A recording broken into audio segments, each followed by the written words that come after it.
biggest adjustments that I have made when I've been trying slow living in the mornings is to single task my morning. Slow living is it's an approach to your day, to your life, to a lifestyle. It is a systemic adjustment in your life that you want to stay long term. So I've been slowly exchanging my time for things. Doing one thing at a time was not easy. I'm not gonna lie. It sounds like an easy thing. Like, yeah, you sit down, you do one thing, or you focus on one thing. It is not easy if you are inherently a type A multitasker driven for productivity throughout your day.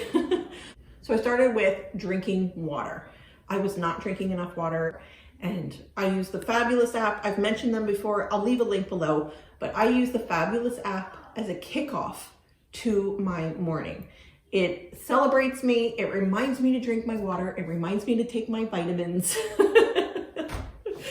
So those are things that I am single tasking now. I sit there, I drink my water, I take my vitamins, I take that 2 minutes of time to focus on exactly what I'm doing, acknowledging how the water feels and how cold it is, the sound of it being poured into my glass, the sound of the vitamin container, taking a moment to swallow my vitamins, acknowledging that feeling, living in the moment, living presently in those 2 minutes of time. Minimalism has led me to an appreciation of slow living. Just like minimalism, it is a lifestyle change, an adjustment. And I've been practicing slow living more and more, but the season of life that we are in demands busyness. The kids are in sports. We do something outside the house most every day, even if it's just going for a walk or going to the park and finding kids to play with. So I view slow living for me as ways throughout the day, pockets of time throughout the day that I can exchange for the way that I used to spend my time. I used to be on my phone a lot more than I am now. Playing games, checking email, checking Instagram, checking YouTube comments, Facebook.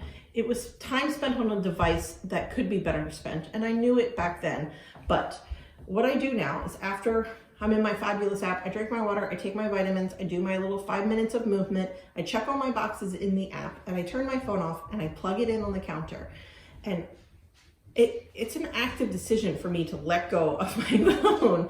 And then I am engaged in my morning. I am getting ready for our homeschool day. I might journal, read a book. I might actually just sit on the couch and watch a cartoon with my 4-year-old while my other two are still asleep and we're waiting for them to get up to kind of get our morning moving. Give my children autonomy for breakfast, for getting dressed, for brushing their teeth, for starting their morning, taking care of their bodies and eating something.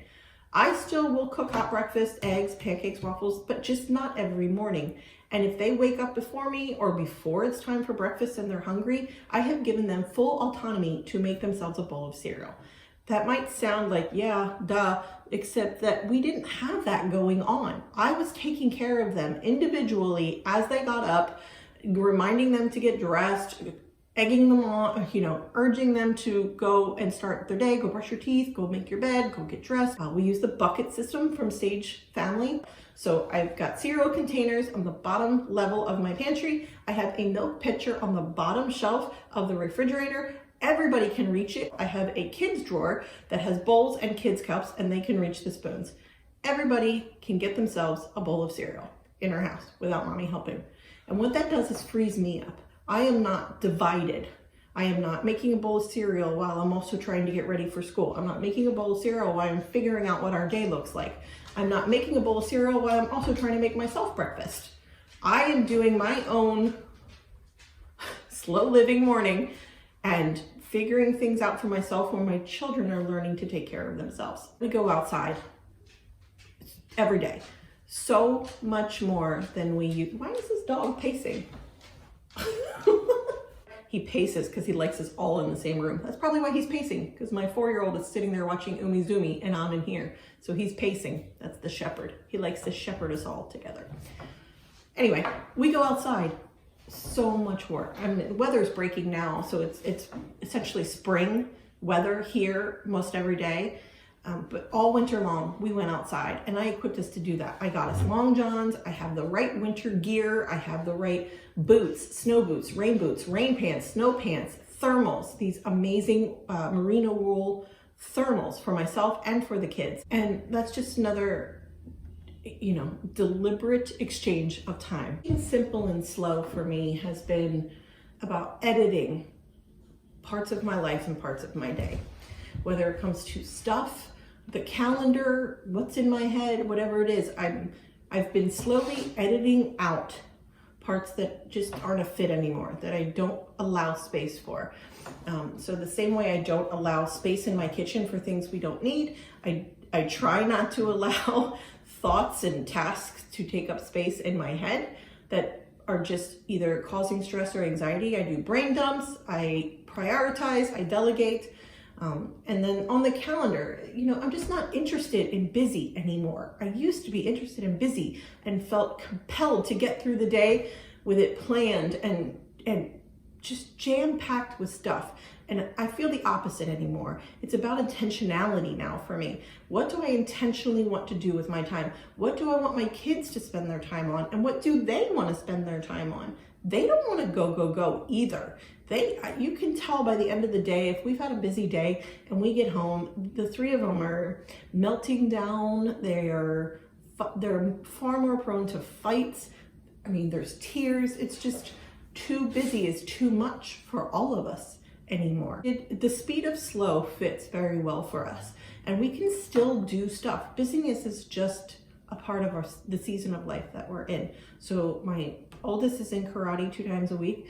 My middle child, my daughter, is in gymnastics 3 times a week. So there's 5 times right there that we leave the house. They have chosen to do that. We took it off in the winter time and part of the fall, and they constantly ask to get it back. And I've chosen to put them back in it because they miss it. They honestly love it and they enjoy spending their time that way. It didn't lead to, a busier life. It's just a busier day than we spend when we're at home. And it's a balance. So those are 5 times that we need to get out of the house and get to sports, but I balance those days. So on those days, we have a lighter school load. I make sure we have longer time outside. We have a balance to the day so that it doesn't feel overwhelming and taxing and busy.